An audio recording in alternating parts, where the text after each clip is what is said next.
That's why it's so hard to film in LA. Every sound possible. I was on a morning drive today listening to KCRW because they usually got the morning vibes right, and I noticed a lot of the music that they were playing had sidechain going off the charts. And what's crazy to me is, I want to say maybe 10 years ago, I went to this electronic music production class, and now looking back at it, I didn't really end up liking it because they would give me so many rules to a point where I thought all my music technically sucked because on paper I was doing everything technically wrong.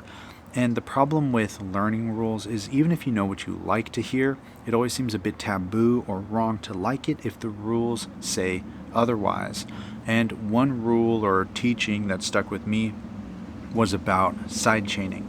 And sure, they were teaching it in more of a mixing and mastering way, but they never spoke about it as a creative tool. And if you want some good examples of creative sidechaining, definitely check out the producer DIBIASE. I've, Spotify and whatever's relevant down below. Definitely check it out. And what's crazy about a lot of the tracks that I'm referring to of his is that they were done on an SP404, which doesn't even have a sidechain option for its compressor.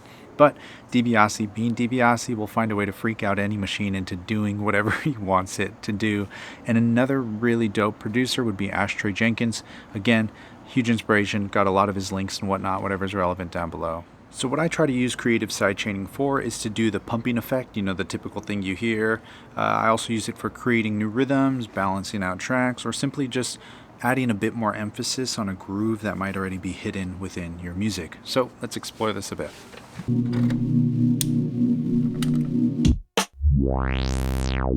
In today's age, a lot of things have emphasis on compression or sidechaining right on the unit themselves.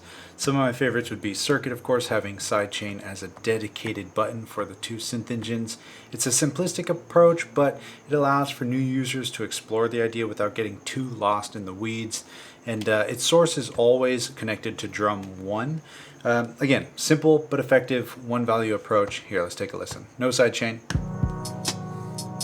We're listening to the synth on the kick drum. You hear that pumping. If I mute everything else, we're going to this pattern here.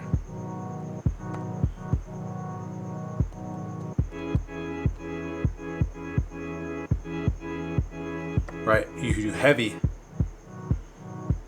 The synth almost doesn't have enough time to come back up, or none.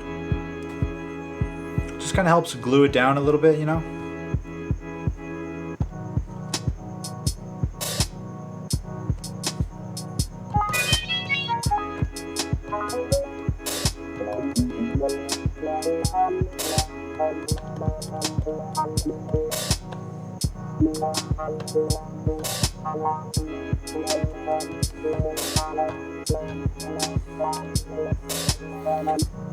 Check this out, little hack. Turn the volume down, but don't mute it. You still get that pumping effect. This is what I'm talking about, emphasizing rhythms that are already there within your music. Digitact, on the other hand, has a bit more control over its compression with a sidechaining parameter, as well as allowing you to select what the source of your sidechain is going to be and a filter to filter out frequencies and just focus the source a bit more. From there, you have your standard controls like your threshold, attack, release, ratio, and whatnot. So yeah, let's take a listen. So right now, track 1 is the source, which is that kick. If I play the dry,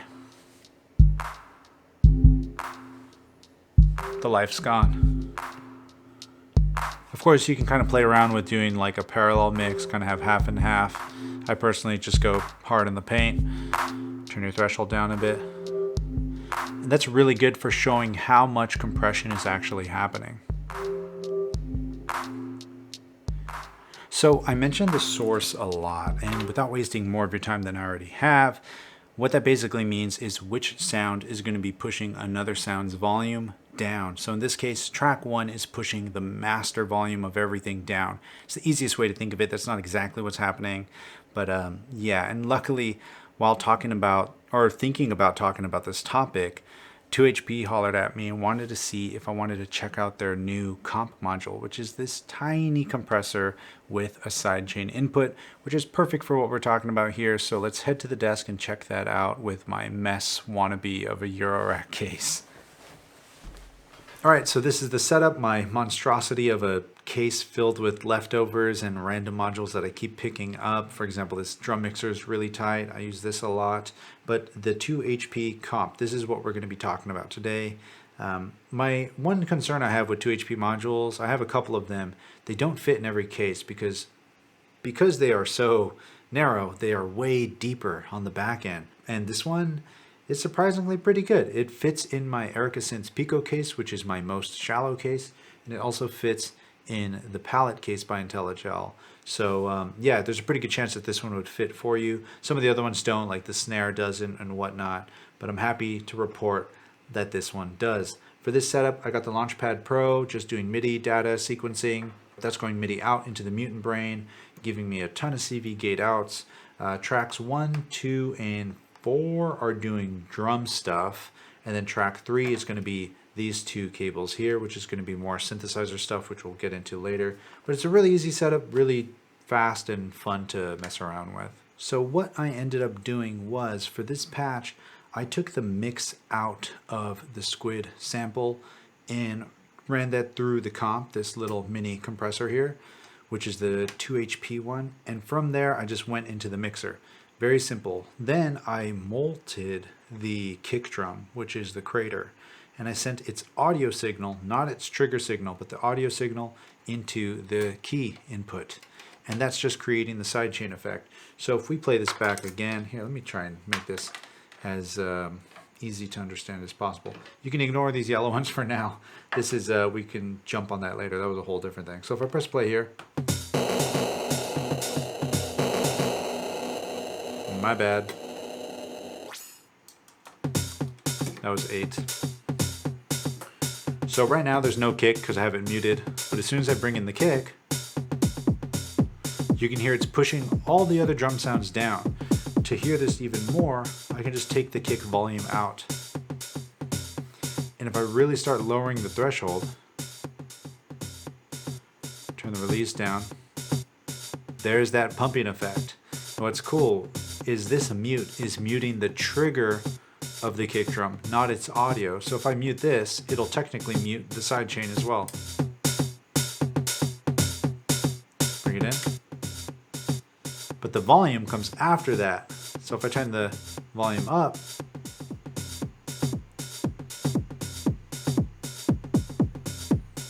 one thing that's a little weird about the 2HP is, cover your ears for a sec. If I turn the threshold really far down, oh God, I'm gonna blow my ears out. Dear Lord. Yeah, it goes, I don't know if that's like expansion mode or what, but don't do it. It's not worth it. Ratio, as you would expect, how hard is it going to basically shelve off things? You can kind of just fine tune it a little bit. But check this out. If I take the key out, which is the sidechain,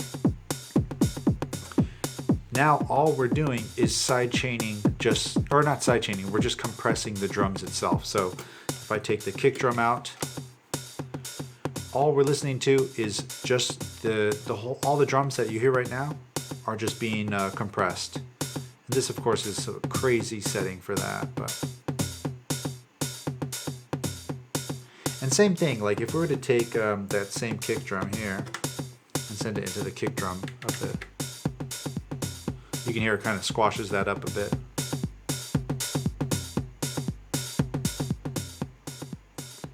Really slam it. That, of course, you need to just gain it up later. So there's no makeup gain on the comp. Good or bad?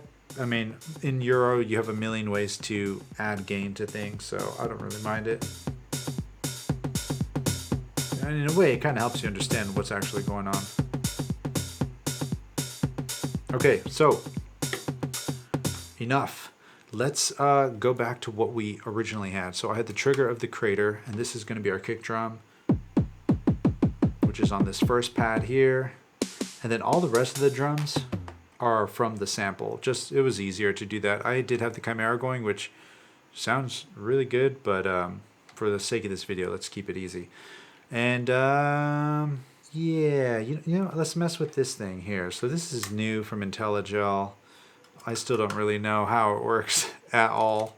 So let's figure it out. It's kind of like a crazy wave folder. Let's go mix out, and we'll go into 7 because it's right there. So what I'm doing right now is I'm just having the MMF in self-resonant mode. So it's just, it's supposed to be a sine wave, but this just folds it like crazy.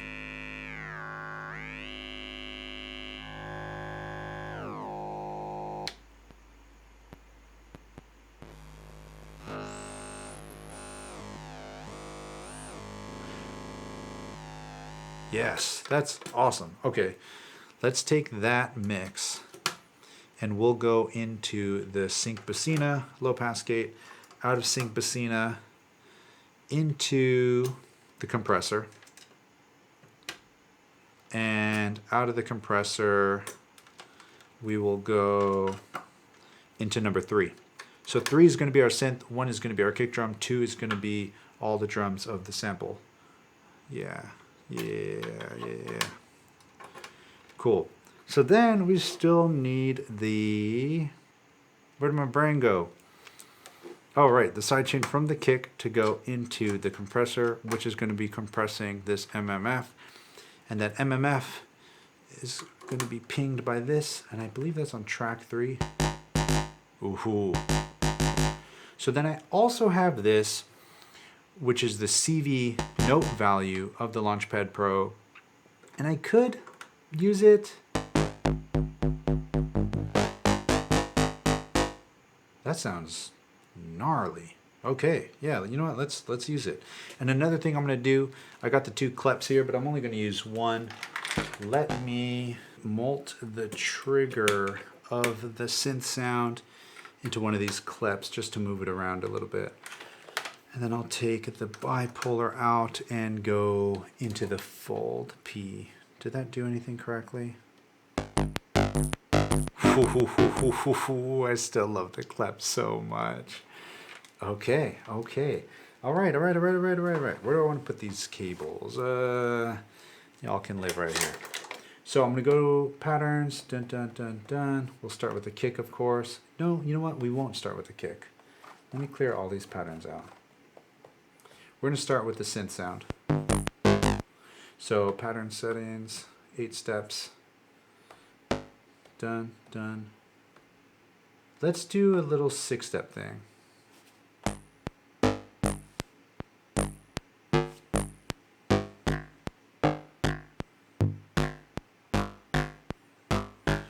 Mind you, this is just a sine wave.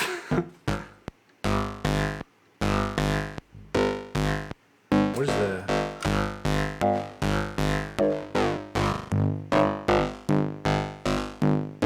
Okay, so now we got our kick. You can hear it's already slamming it. The decay is too long though. One thing that's nice about the Crater, you get the LEDs to show you how long the kick is kind of hanging around. Alright, so I'm going to mute it and apply this. What tempo are we at?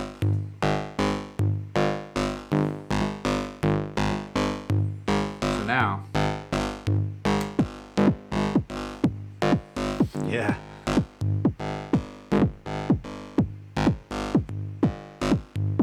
Same thing on the pitch of the Launchpad Pros thing. I'm going to do the mutate thing.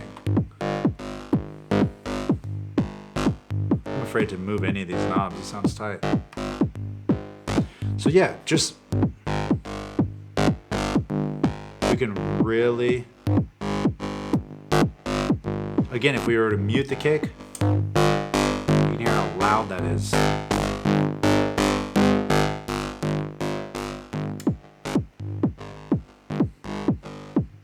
Or if we were to just take the kick volume out,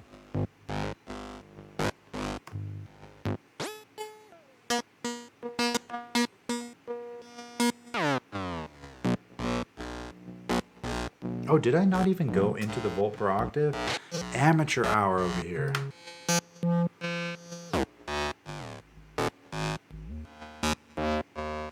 No wonder I wasn't hearing anything. Me acting like I knew what was going on.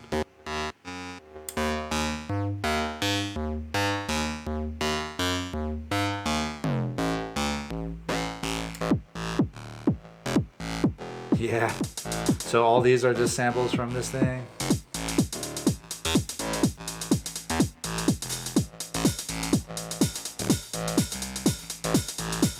That's not right. There it is.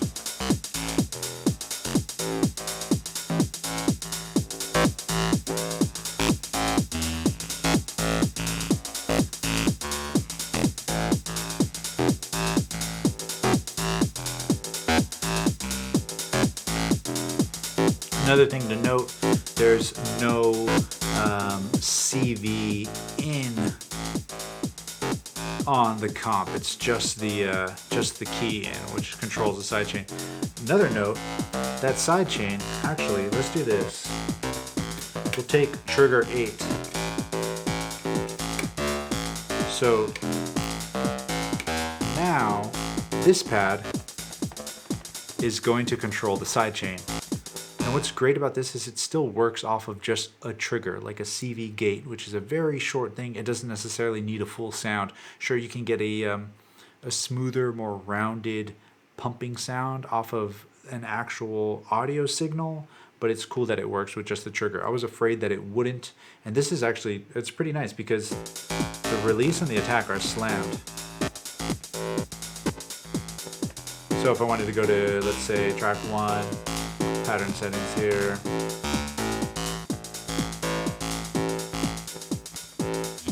If I took these kicks out and muted this track.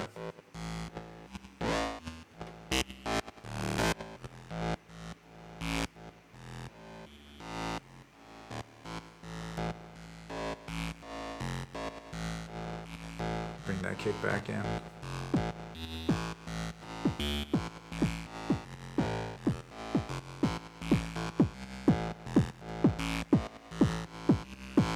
Of course, you just turn the release up to create a longer squash between sounds. So if we didn't have as many of these and we just had one on the one, again, take the kick out. It'd be a harder threshold, more ratio.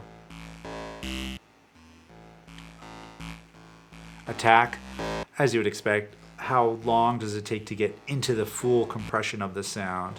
I usually use a pretty quick attack. Let me try this. So this is actually going to be a bit different. So instead of going out of there, I'm going to go out into 4. And then from the main out of the mixer, I'm going to take... Oh, you know what? Let's try that too. Yeah, so I'm going to go... Oh, I almost blew my ears out. That would have created a ton of feedback. Oh, no, it wouldn't. I got the audio cable here. Okay, so I've swapped things around. Basically now the mixer is at the end of the chain when it comes to audio. All sounds, kick drum included, and all these sounds are all going into the compressor after the mixer. And you can hear it, it's really slamming it.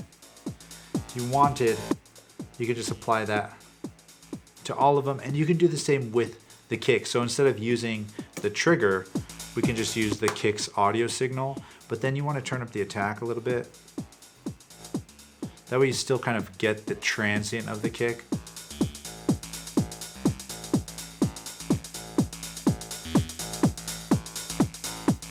Well, that's actually pretty tight.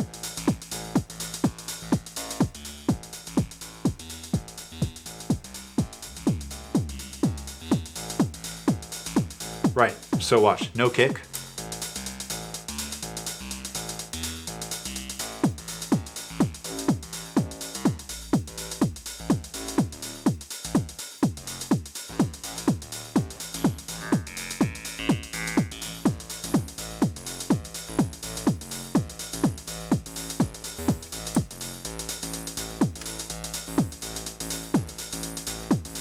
There's also a compressor on the drum mixer. Highly underrated module, this drum mixer. 7 channels with a compressor built in.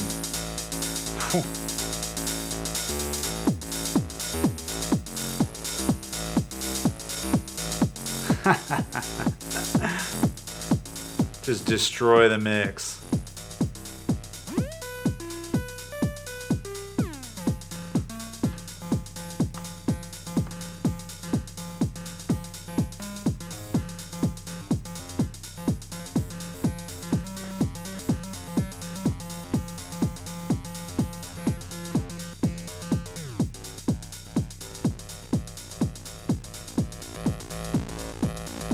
What's crazy is if you take the kick out, everything comes up. That's because the compressor on here is getting slammed because the kick is so loud. And then on top of that, this kick is also slamming the compressor here.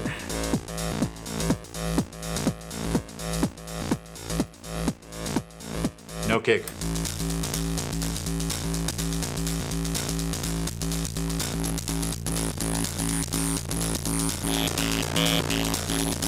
Dang, I ain't clipping anywhere.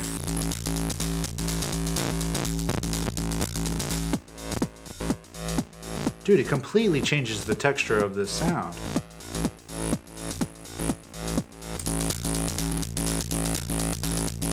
Let's do no kick, but kick still affecting our sidechain. Let's see which compressor is actually changing up the sound. Oh, it's this one. Damn. Because the kick isn't squashing the mix.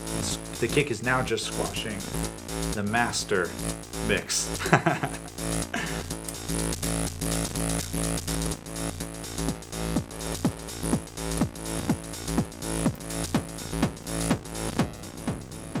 Jesus.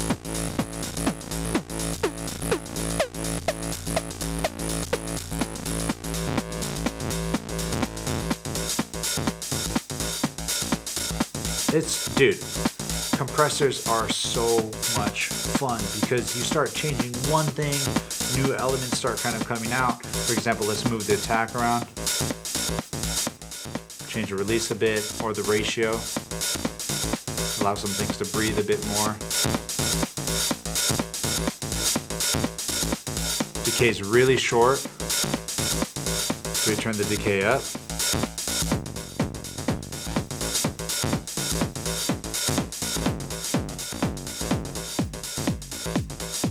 Whoa, this crater is tight. Dude. Yes. Get rid of all these. Alright, so I have track 4, this like salmon track. It's kind of like my auxiliary track.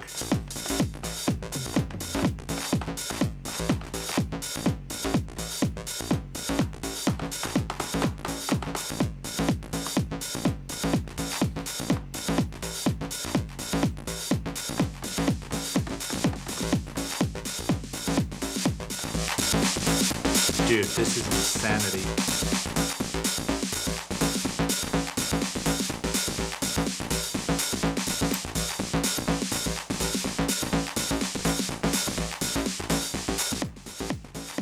Wow.